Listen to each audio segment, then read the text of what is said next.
This video is going to address a few troubleshooting tips we have for you.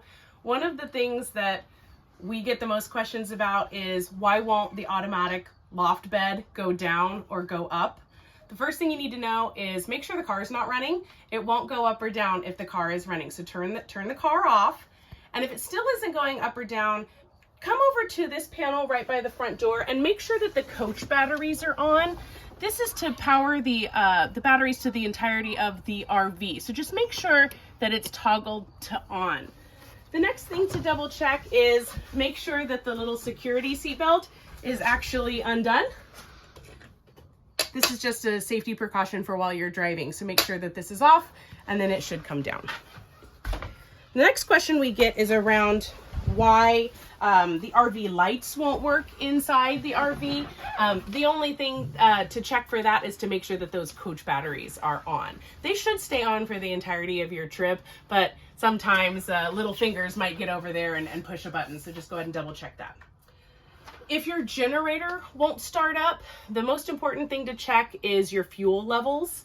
The generator does run off of fuel, so you want to make sure you have at least a quarter tank or the generator won't start at all.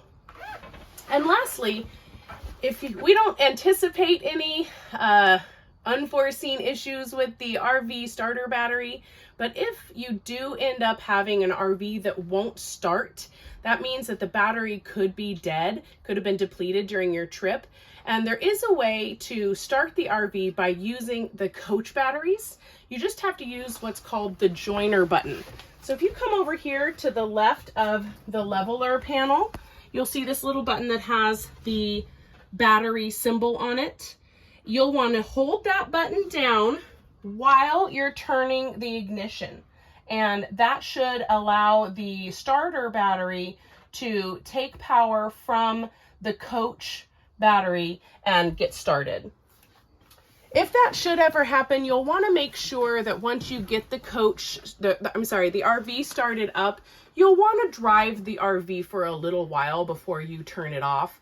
That'll give the RV starter battery a chance to fully charge back up before you need to start it again. So make sure that you've got a little bit of a drive planned before you start that up.